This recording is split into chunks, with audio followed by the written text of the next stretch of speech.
प्रकृति की गोद में बसे हिमाचल को देवभूमि के नाम से जाना जाता है। यहाँ तमाम तीर्थ स्थल हैं, जिनके दर्शन के लिए पूरी दुनिया से श्रद्धालु पहुँचते हैं। इन्हीं में से एक बेहद खास तीर्थ स्थान है सिरमौर जिले में। इस स्थान की अपनी ही एक अलग महत्ता है।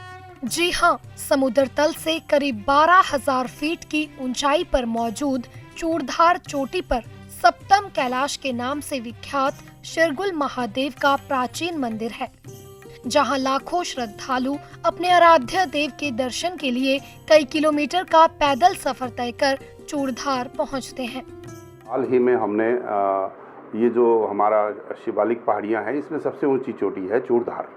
और चूड़धार हमारे उत्तरी भारत का बहुत प्रसिद्ध धार्मिक स्थल है, जहाँ चूड़ेश्वर महाराज का मंदिर है और पूरे सिरमौर जनपद के ग्राम देवता जो है हर साल वहाँ जाते हैं। शिरगुल महाराज मंदिर को लेकर पौराणिक कथाओं में शिव भक्त चूरू और उनके बेटे का जिक्र मिलता है।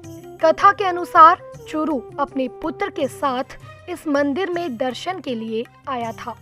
तभी एक सांप चूरू और उसके बेटे को काटने के लिए आगे बढ़ने लगा। दोनों ने भगवान शिव से अपने प्राणों की रक्षा के लिए प्रार्थना की थी। कहते हैं बेटे की जान बचने के बाद दोनों ही भगवान शिव के अनन्य भक्त हुए। इस घटना के बाद से मंदिर के प्रति लोगों की श्रद्धा बढ़ती गई और ये जगह चूड़धार के नाम से प्रसिद्ध हो गई। इस देवस्थान को ट्रैकिंग के लिए भी जाना जाता है। स्थानीय लोग इस स्थान को पर्यटन की दृष्टि से विकसित करने की मांग कर रहे हैं।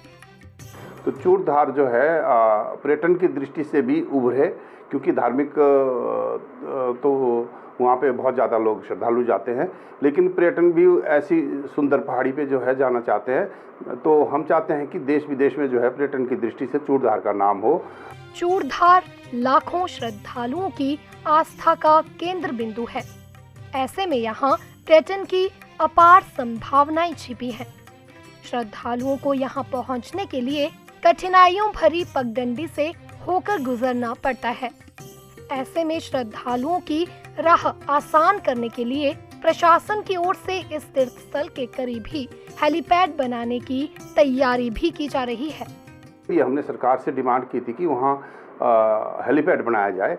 जैसे अब हमारा मणिमहेश है, तो मणिमहेश के लिए भरमौर से जो है हेलीकॉप्टर उड़ते हैं और वहाँ से मणिमहेश से 1 किलोमीटर पहले गौरीकुंड पे हेलीकॉप्टर उतरते हैं, वहाँ हेलीपैड बना हुआ है। तो उसी तरह जो है हमने एक जगह आइडेंटिफाई की है चूड़धार के पास, कालाबाग है वहाँ का नाम। जब सना के रास्ते से हम ऊपर जाते हैं तो कालाबाग एक ऐसी सीधी समतल जगह है, तो वो आइडेंटिफाई की है और सरकार ने उसके लिए 10 लाख रुपए की धनराशि जो है स्वीकृत भी कर। शिरगुल महाराज मंदिर में दर्शन करने वाले श्रद्धालुओं की सारी मन्नत मुरादें पूरी होती हैं। इतना ही नहीं, लोगों की समस्याओं का समाधान भी मिलता है। अगर इस तीर्थ स्थल को पर्यटन की दृष्टि से विकसित कर दिया गया तो यहाँ आने वालों की राहें तो आसान होंगी ही, साथ ही साथ स्थानीय लोगों को रोजगार का साधन भी मिल जाएगा। ईटीवी भारत हिमाचल प्रदेश के लिए नाहन से आशु वर्मा की रिपोर्ट।